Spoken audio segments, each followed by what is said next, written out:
Hello everyone, welcome to my YouTube channel Adarsh institute of English. अभी जो अपना topic चल रहा है पार्ट्स ऑफ स्पीच का प्रोनाउन के 3 पार्ट्स हो चुके हैं। ये प्रोनाउन का पार्ट 4 है। इसे स्टार्ट करते हैं आज। नंबर 8, इंडेफिनिट प्रोनाउंस, जिसकी हिंदी होती है अनिश्चयवाचक सर्वनाम या अनिश्चित सर्वनाम। ऐसे सर्वनाम जिनका यूज करते हैं लेकिन वो अनिश्चित होते हैं, उनके सब्जेक्ट का स्पेशली पता नहीं चलता कि है क्या। जैसे राम, मोहन, ये तो नाउन है। ही, सी, इट, ये सब क्लियर हो जाते हैं कि हाँ प्रोनाउन है। बट ये एक इंडेफिनिट प्रोनाउंस होते हैं। इसकी डेफिनेशन क्या है? A pronoun that does not refer to any specific person, thing और amount is called indefinite pronouns. A pronoun एक ऐसा सर्वनाम दैट जो डज नॉट रेफर संकेत नहीं करता है टू एनी किसी स्पेसिफिक विशेष पर्सन व्यक्ति की ओर, थिंग वस्तु और अमाउंट या अमाउंट इज कॉल्ड पुकारा जाता है इंडेफिनिट प्रोनाउन। वह सर्वनाम जो किसी विशेष व्यक्ति या विशेष वस्तु या विशेष अमाउंट को रेफर नहीं करता है, ऐसे प्रोनाउन को इंडेफिनिट प्रोनाउन कहते हैं। ये इसकी डेफिनेशन हो जाएगी। और इंडेफिनिट प्रोनाउंस होते कौन कौन से हैं? एवरीबडी, प्रत्येक व्यक्ति। समबडी, कोई। नोबडी, कोई नहीं। Anybody, everyone. Someone, no one. Anyone, everything. Something, nothing. Anything, all. Some, both. Any, most, enough, few, many, none, little, one, other, others. ये सभी हैं इंडेफिनिट प्रोनाउंस। इंडेफिनिट क्यों है? लिखा है एवरीबडी, प्रत्येक व्यक्ति। अब प्रत्येक व्यक्ति से क्लियर नहीं हुआ कि है कौन, ये अनिश्चित है। समबडी, कोई, अब ये नहीं पता कि कोई कि कौन कोई। या नोबडी, कोई नहीं, इससे भी क्लियर नहीं हुआ कि कौन है। इस तरह से वे सभी प्रोनाउंस जो किसी स्पेशल व्यक्ति, स्थान या अमाउंट को शो नहीं करते हैं, उन्हें कहते हैं इंडेफिनिट प्रोनाउंस। ठीक। और इन्हीं सभी इंडेफिनिट प्रोनाउंस को बोलते हैं इंडेफिनिट डेमोन्स्ट्रेटिव प्रोनाउंस। लिखा है indefinite demonstrative pronouns. Demonstrative pronoun कौन से होते हैं? ये तो पढ़ा दिए हैं। डेमोन्स्ट्रेटिव प्रोनाउन जैसे दिस, दैट, दीज, दोज, ये सभी हैं डेमोन्स्ट्रेटिव प्रोनाउंस। इसी तरह से इन्हें हम बोल सकते हैं indefinite demonstrative pronouns. This, that, these, those. अगर कोई एग्जाम्पल लिखा जाए तो this is a good book, ये इसका एग्जाम्पल है। ये एक अच्छी किताब है। तो ये दिस एक डेमोन्स्ट्रेटिव प्रोनाउंस है। और दिस से ये क्लियर नहीं हुआ कि ये किताब तो है, लेकिन ये क्लियर नहीं हुआ किताब है कौन सी, इसलिए ये डेमोन्स्ट्रेटिव प्रोनाउंस है, संकेतवाचक। बट ये संकेत नहीं हुआ क्लियर कि किताब है कौन सी। इस तरह से ये भी एक अनिश्चित है। इस तरह से ये दिस, दैट, दीज, दोज, ये हैं डेमोन्स्ट्रेटिव प्रोनाउंस। और जो अभी बताए थे एवरीबडी, समबडी, नोबडी, एनीवन, ये सभी जो लिखे हुए हैं ये हैं इंडेफिनिट प्रोनाउंस। बट इन्हें हम बोल सकते हैं इंडेफिनिट डेमोन्स्ट्रेटिव प्रोनाउंस, ये भी बोल सकते हैं। आगे बढ़ते हैं। कुछ एग्जाम्पल्स हैं। एवरीवन बिलीव्ड हिम, प्रत्येक व्यक्ति हिम, उस पर विश्वास करता था, ये इंडेफिनिट प्रोनाउंस है। All that glitters is not gold, ये सुना होगा, मर्चेंट ऑफ वेनिस की एक लाइन है। All that glitters is not gold, हर चमकने वाली चीज सोना नहीं होती। Somebody has stolen my watch, somebody आ गया। Some are born great, are born not great. Someone are born great and all are born not great, तो इसमें समझ आएगा। Few were hurt, many escaped, ये हो जाएगा। इस तरह से इस सेंटेंस में एवरीवन, इस वाले में ऑल, इसमें समबडी, इसमें सम और इसमें फ्यू, ये सभी इंडेफिनिट प्रोनाउंस है। ये यहां पर रिच होगा, एग्जाम्पल गलत दिख गया था। इस तरह से ये सभी इंडेफिनिट प्रोनाउंस हैं, क्योंकि इनसे एवरीवन, ऑल, समबडी, सम, फ्यू, इनसे किसी स्पेसिफिक व्यक्ति का पता नहीं चलता। ये पता नहीं चलता कि स्पेशल व्यक्ति है कौन। कह रहे हैं प्रत्येक व्यक्ति उस पर विश्वास करता था। तो क्या पता कौन व्यक्ति है ये प्रत्येक। सभी चमकने वाली चीज सोना नहीं होती है। सभी में क्या पता कौन कौन सी चीज बात कर चल रही है। ये इस तरह से ये सभी हैं इंडेफिनिट प्रोनाउंस। अब थोड़ी कंफ्यूजन क्या रहती है, ये है कि all, some, both, any, most, enough, few, many, little, one, other, another, ये सभी प्रोनाउंस भी हैं। इनका यूज प्रोनाउन में भी करते हैं, बट ये सभी एडजेक्टिव भी हैं। कंफ्यूजन यही आ जाती है कि ये प्रोनाउंस कब होंगे और ये सभी एडजेक्टिव्स कब होंगे।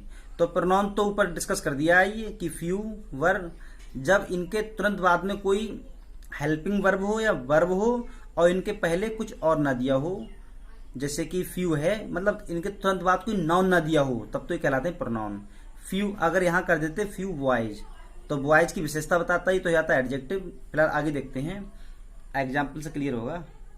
ये जो लिखे हुए हैं, ऑल मीन्स सभी, सम मीन्स कुछ, बोथ मीन्स दोनों, एनी कोई, मोस्ट अत्यधिक, इनफ काफी पर्याप्त, फ्यू कुछ, मैनी बहुत से, लिटिल थोड़ा सा, वन एक, अदर दूसरा, अनदर दूसरा।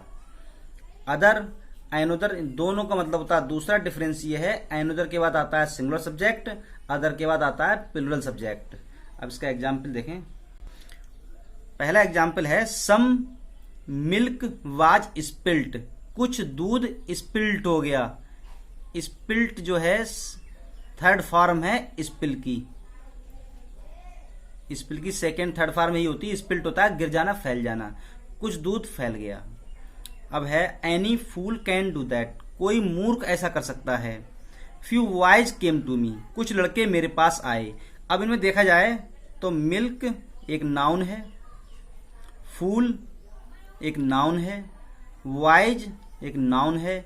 इन सब के पहले आ गया सम मिल्क, कुछ दूध, तो ये नाउन है और नाउन की विशेषता बता रहा है ये, तो ये हो गया एडजेक्टिव। ऐसे ही है फूल, ये नाउन है। एनी फूल, कोई मूर्ख व्यक्ति, तो इस तरह से एनी ये विशेषता बता रहा है फूल की। ऐसे बॉयज लड़के, कुछ लड़के, फ्यू मीन्स कुछ, तो ये कुछ विशेषता बता रहा है बॉयज की। इस तरह से सम, एनी, फ्यू ये सभी क्या हैं, एडजेक्टिव्स हैं ये सभी। और इनसे ऊपर जो हमने यूज किए थे अभी ये वाले, ये सभी प्रोनाउंस थे। किस तरह से थे, जैसे एवरीवन बिलीव्ड हिम, एवरीवन से पहले ना तो कुछ और लिखा हुआ है और तुरंत इसके बाद एक वर्ब है, तो सब्जेक्ट के बाद आती है वर्ब, तो नाउन का यूज वैसे भी करते हैं सब्जेक्ट की तरह। इस तरह से ही प्रोनाउन है।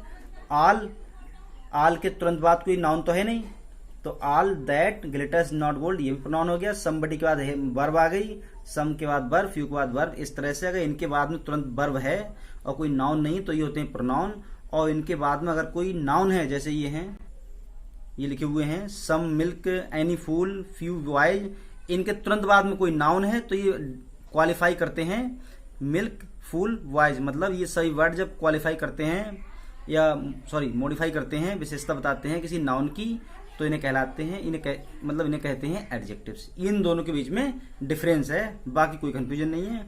आगे देखते हैं नोट। लिखा है सम तथा इससे बनने प्रोनाउंस।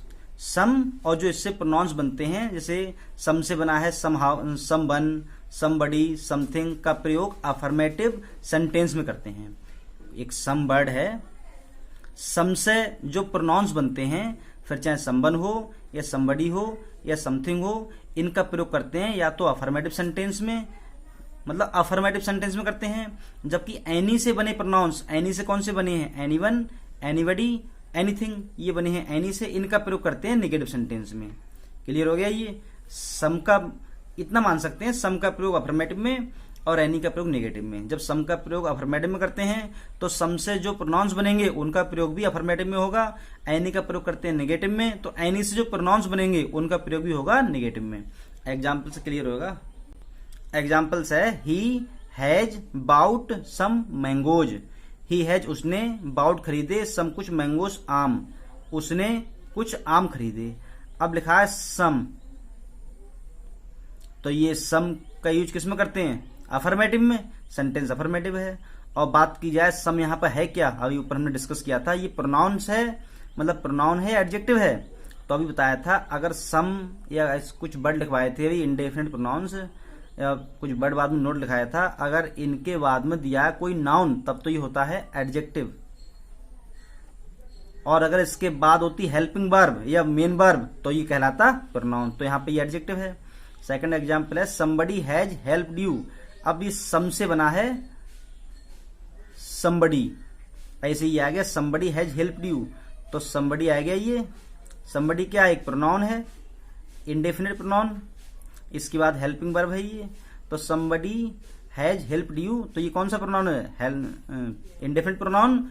और जो अभी बात चल रही है कि सम का प्रयोग करते हैं अफर्मेटिव में, और सम से जो प्रोनाउंस बनता है उनका प्रयोग भी करते हैं अफर्मेटिव में। इस तरह से समबडी हैज हेल्प्ड यू, किसी ने तुम्हारी सहायता की, समबडी वाले सेंटेंस में नॉट तो है नहीं, ना ये इंटरोगेटिव है, इस तरह से इसका प्रयोग करते हैं अफर्मेटिव में। तो दोनों सेंटेंस ही अफर्मेटिव हैं। अब बात करते हैं एनी की।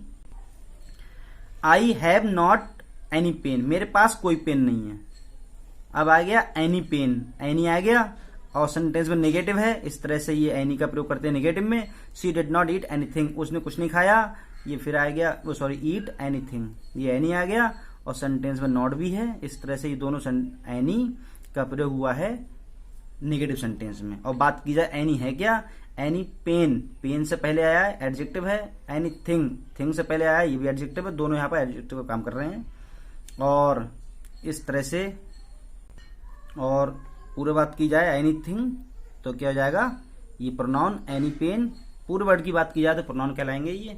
अब बढ़ते हैं आगे, लिखा है नोट सम, एनी तथा इससे बने प्रोनाउंस का प्रयोग अफर्मेटिव इंटरोगेटिव सेंटेंस में कर सकते हैं। क्या मतलब हुआ, सम का प्रयोग और एनी का प्रयोग, या सम एनी से कुछ और बने प्रोनाउंस है, समबडी, समवन, समथिंग या एनीबडी, एनीवन, एनीथिंग, ये सब प्रोनाउंस हैं।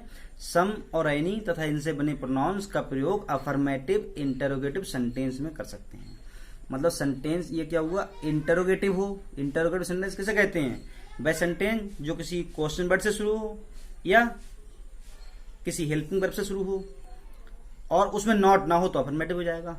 इसका मतलब सम और एनी तथा इनसे बने प्रोनाउंस का प्रयोग अफर्मेटिव इंटरोगेटिव सेंटेंस में कर सकते हैं। एग्जाम्पल है have you bought some pens, क्या तुमने कुछ पेन खरीदे, तो have you bought some pens, ये सम आ गया। तो वो लिखा है सम, सेंटेंस कैसा है, इंटरोगेटिव, और नॉट इसमें है नहीं तो अफर्मेटिव है। इस तरह से इनका यूज हो गया इसमें। और have you bought any pen, any pen या एनी पेन्स कुछ भी लिख दें, तो have you bought any pens, यहाँ आ गया एनी, और सेंटेंस कैसा है, इंटरोगेटिव, सेंटेंस अफर्मेटिव है, नॉट है नहीं। इस तरह से ये अफर्मेटिव इंटरोगेटिव सेंटेंस हो गया और सम एनी का इसमें यूज हो चुका है। अब आगे देखते हैं कुछ कंफ्यूजन।